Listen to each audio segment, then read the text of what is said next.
اعوذ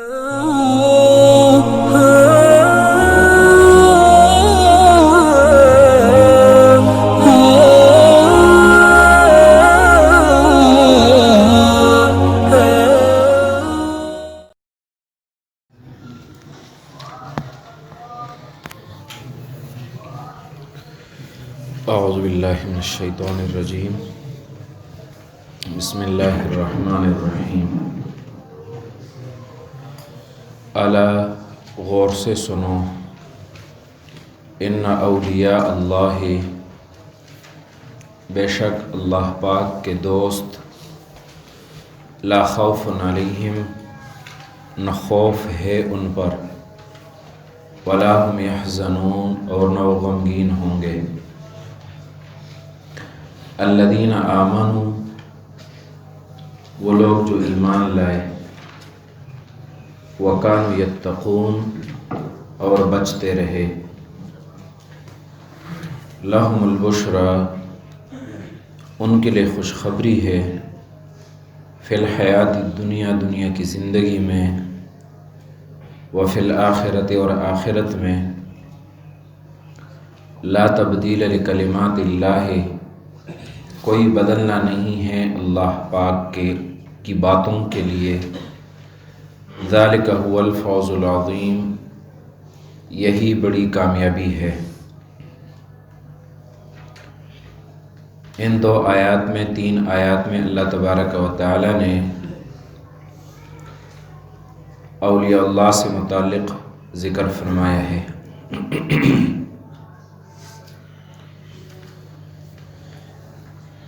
تو یہاں تین باتیں وہ قابل غور ہیں ایک یہ کہ اولیاء اللہ کون ہیں دوسرا یہ کہ ان کے اوپر خوف اور غم نہ ہونے کا کیا مطلب ہے اور ان کے لیے دنیا اور آخرت میں خوشخبری کون سی ہے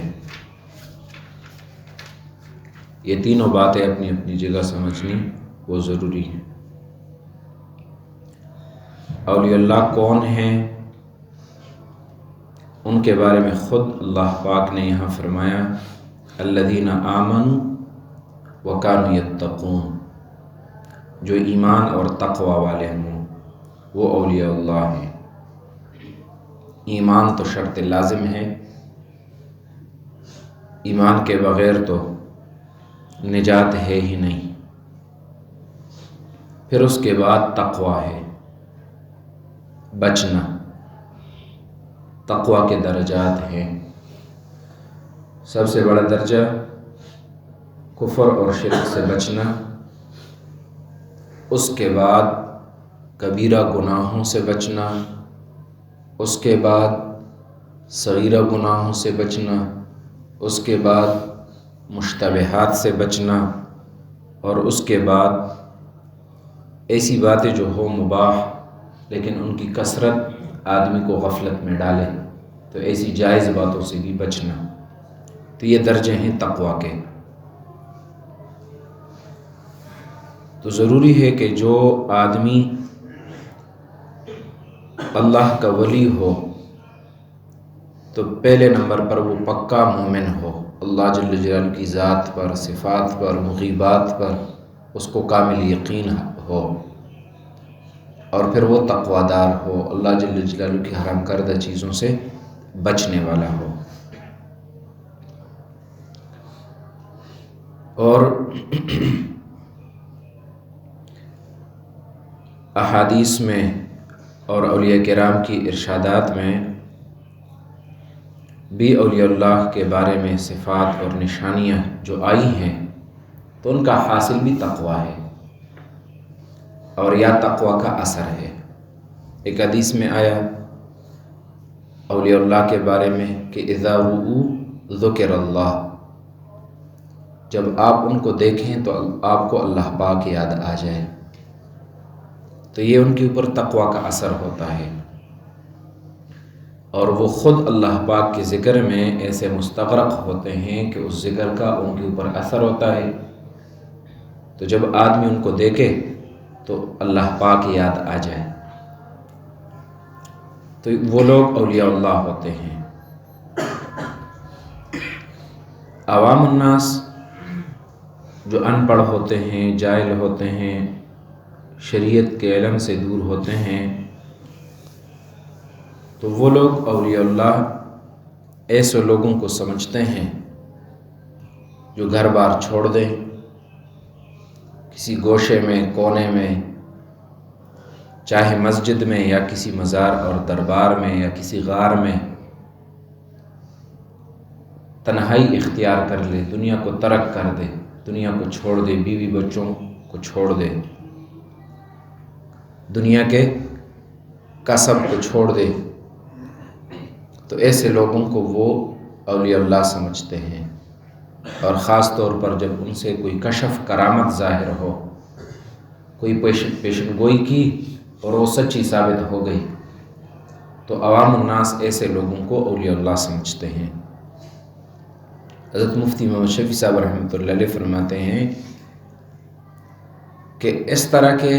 عجیب امور کے ظاہر ہونے کے لیے کسی آدمی کا مسلمان ہونا بھی ضروری نہیں ہے۔ بعض غیر مسلم کے ہاتھوں پر بھی ایسے کام ظاہر ہو چکے ہیں جو عام عادت کے خلاف ہوں، جس کو بظاہر کشف و کرامت سمجھا جائے، تو خرق عادت امور کا ظہور وہ ولایت کی شرط نہیں ہے، تقوی ولایت کی شرط ہے۔ کسی اللہ والے کے پاس ایک آیا طالب علم کہ میں آپ سے بیعت ہوتا ہوں، آپ کی خدمت کرنا چاہتا ہوں۔ کچھ عرصہ 10 سال یا کتنے بھی اس کے پاس رہا، پھر کہا کہ حضرت مجھے اجازت دیجیے واپس جانے کی۔ حضرت نے اندازہ لگایا کہ یہ مطمئن نہیں ہے، پوچھا کہ کچھ فائدہ ہوا یہاں رہنے کا؟ کہا کہ حضرت میں نے تو آپ کی بہت کرامتیں سنی تھی، بہت تعریفیں سنی تھی، اس لیے میں آیا تھا آپ کے پاس، اتنا عرصہ خدمت میں رہا، اتنا انتظار کیا، لیکن آپ کی بزرگی کوئی علامت نہیں دیکھی میں نے۔ تو انہوں نے پوچھا کہ کون سی علامت دیکھنا چاہتے ہو؟ تو کہا کہ کوئی یعنی جو بزرگوں کی کرامتیں ہوتی ہیں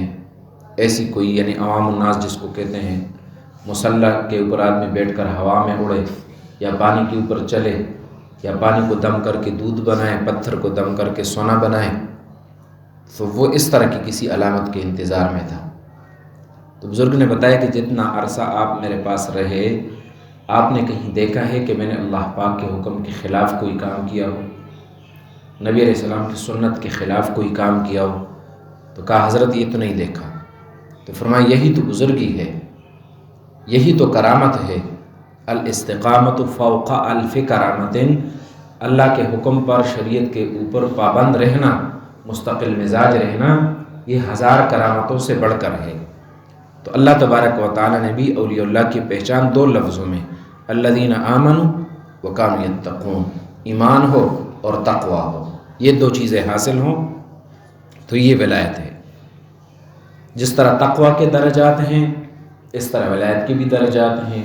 جو آدمی جتنا زیادہ تقوی دار ہوگا، اتنا وہ زیادہ اللہ کے قریب ہوگا۔ ولایت کسے کہتے ہیں؟ قرب کو کہتے ہیں، ولی، قرب کا حاصل ہونا کسی کو، ولی قریب، دوست، محب،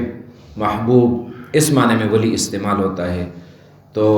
اللہ کے قریب وہ لوگ ہوتے ہیں، ان اکرمکم عند اللہ اتقاکم، جو زیادہ پرہیزگار ہوں۔ جو جتنا زیادہ پرہیزگار ہوگا وہ اتنا اللہ پاک کے زیادہ قریب ہوگا، تو اتنا بڑا ولی ہوگا۔ تو اس کے درجات ہیں۔ سب سے اونچا درجہ وہ نبوت کا ہے، ولایت میں سب سے اونچا درجہ، اور سب سے نچلا درجہ وہ فنا فی اللہ کا ہے۔ فنا فی اللہ یہ ہے کہ آدمی کے دل میں اللہ پاک کا نام ہو، اللہ پاک کی اتنی محبت ہو کہ اللہ کے علاوہ کسی اور کے لیے دل میں جگہ نہ رہے، دل میں بس اللہ ہو، اور کسی کے ساتھ محبت ہو تو اللہ کے لیے، کسی سے نفرت ہو تو اللہ کے لیے، کسی سے خوش ہو تو اللہ کے لیے، کسی سے ناراضگی ہو تو اللہ کے لیے ہو، تو اس کو کہتے ہیں ولی۔ اور یہ ولایت کا سب سے نیچے درجہ ہے کہ آدمی کبائر سے بچے اور صغیرہ پر اصرار کرنے سے بچے، تو یہ ولایت کا درجہ ہے۔ اگلی بات کہ یہ جو فرمایا کہ ان پر خوف نہیں ہے اور غم نہیں ہے، اس کا کیا مطلب ہے؟ خوف اور غم نہ ہونے کا ایک مقام وہ جنت ہے کہ جب وہ جنت میں جائیں گے تو ان پر خوف اور غم نہیں ہوگا۔ تو اس پر یہ اعتراض ہے کہ تو سارے جنتیوں کو ہوگا، جو بھی جنت میں جائے گا تو نہ اس پر خوف ہوگا نہ غم ہوگا، پھر اولیاء کی کیا تخصیص؟ تو اس کا جواب یہ ہے کہ جنت میں جائے گا وہی جو اللہ کا دوست ہوگا، اللہ کا ولی ہوگا۔ ہر مومن ولی اللہ ہوتا ہے، لیکن میں نے آپ کو بتایا کہ ولایت کے درجے ہوتے ہیں، تو کوئی بھی ایسا آدمی جو اللہ کا ولی نہ ہو وہ تو جنت میں نہیں جا سکتا۔ اور یا کم از کم جس وقت جنت میں جائے گا تو اللہ پاک اس کو اپنا دوست بنائے گا کہ اس کے گناہ معاف کر دیے یا اس کو کچھ سزا دے دی، اللہ پاک کا غصہ ٹھنڈا ہو گیا، اللہ کا محبوب بن گیا تو اس کو جنت میں بھیج دیا۔ تو اس اعتبار سے خوف اور حزن نہ ہونے کا مقام ان کے لیے جنت ہے۔ دوسری توجیہ اس میں ہے کہ خوف اور غم کا ان کے لیے نہ ہونا دنیا کے اعتبار سے بھی ہے، دنیا میں بھی اور آخرت میں بھی ان پر خوف نہیں ہوگا اور غم نہیں ہوگا۔ اور خوف اصل میں یہ ہے کہ اگلے مراحل کے لیے ان پر خوف نہیں ہوگا، اور غم گزشتہ کسی چیز کے فوت ہو جانے پر ان کو افسوس نہیں ہوگا۔ ان دونوں چیزوں کی نفی اللہ تبارک و تعالی نے اولیاء اللہ سے فرمائی۔ تو اس پر بھی اعتراض ہے کہ دنیا میں ہم دیکھتے ہیں جو اللہ کے نیک بندے ہوتے ہیں وہ زیادہ تکلیف اور پریشانی میں ہوتے ہیں۔ اشد الناس بلاء الانبیاء ثم الامثل فالامثل، سب سے زیادہ مصیبت اور تکلیف میں انبیاء ہوتے ہیں، پھر جو نبیوں کے جتنے قریب ہوتے ہیں۔ اور نبی علیہ الصلوۃ والسلام ہر وقت پریشان اور متفکر رہتے تھے، کسی گہرے غم اور سوچ میں نبی علیہ الصلوۃ والسلام ہوتے تھے۔ حضرات صحابہ کرام، خلفائے راشدین، ابوبکر صدیق، عمر فاروق، حضرت علی رضی اللہ عنہم، ان کے کثرت کے ساتھ واقعات آئے ہیں کہ وہ روتے تھے، گڑ گڑاتے تھے اور پریشان ہوتے تھے، چہرے ان کے خشک ہوتے تھے، ہونٹ خشک ہوتے تھے غم کی وجہ سے۔ تو پھر کیسے فرمایا کہ ان پر خوف نہیں اور غم نہیں ہے؟ تو اس کا مطلب ہے کہ دنیا کے لوگوں پر جو غم اور پریشانی ہوتی ہے دنیا کے اسباب کے لیے، کہ مال کہاں سے جمع کرے، کیسے محفوظ کریں، کیسے خرچ کریں، اور دنیا کا کوئی معمولی نقصان ہو گیا تو ان کی جان نکلتی ہے، اور جو ہے وہ غشی طاری ہوتی ہے، بے ہوش ہو کر گرتے ہیں جب دنیا کے نقصان کا سنتے ہیں۔ تو اللہ والوں پر یہ نہیں ہوتا، اس اعتبار سے اللہ تبارک و تعالیٰ ان کو بے فکر کر دیتے ہیں۔ اس لیے کہ جو آدمی اللہ سے ڈرے اور آخرت کا غم اپنے دل میں رکھے تو اللہ پاک اس کے دل سے دنیا کے غم نکال دیتا ہے، پھر وہ دنیا کے لیے پریشان نہیں ہوتے۔ ہم دیکھتے ہیں دنیا دار لوگ دنیا کے لیے کتنے پریشان ہوتے ہیں، چھوٹی چھوٹی چیزوں کے لیے، اور دنیا کے نفع کو نفع، دنیا کے نقصان کو نقصان سمجھتے ہیں، اور دنیا کے لیے اتنا غم کرتے ہیں کہ رات کو نیندیں اڑ جاتی ہیں۔ لیکن جو اللہ والے لوگ ہوتے ہیں، رزق کا مسئلہ، مکان کا مسئلہ، سواریوں کا مسئلہ، دنیا کی چیزوں کا مسئلہ، سونا چاندی، پیسے، روپیہ، یہ چیزیں اللہ والوں کی نگاہ میں کچھ بھی نہیں ہوتی،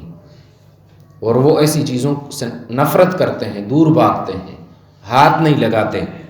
تو یہ اللہ تبارک و تعالیٰ نے ان کو دنیا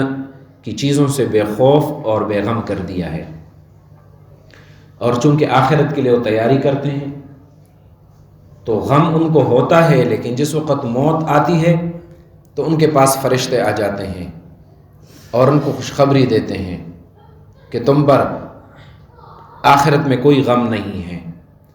اور ہم دنیا میں بھی تمہارے ساتھی تھے اور آخرت میں بھی تمہارے ساتھی ہوں گے، اور ان کو جنت کی خوشخبری دیتے ہیں تو ان کا سارا غم دور ہو جاتا ہے۔ اور جو آدمی دنیا میں بے غم رہے، بغیر تقوی کے رہے،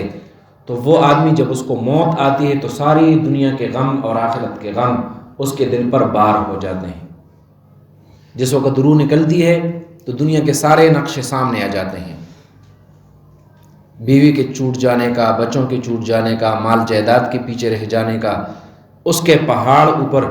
بار ہو جاتے ہیں، اور آگے جو فرشتے آتے ہیں محیب حالت میں ڈراؤنی حالت میں جان نکالنے کے لیے اور آخرت کا منظر سامنے ہو جاتا ہے تو وہ اپنی جگہ ایک مصیبت ہوتی ہے، تو سارے غم اس وقت ان کے اوپر جو ہے وہ جمع ہو جاتے ہیں۔ اللہ تبارک و تعالی اولیاء اللہ کو اس طرح کی باتوں سے وہ بچاتے ہیں۔ چلیں باقی آئندہ اس کے بارے میں عرض کر دیں گے۔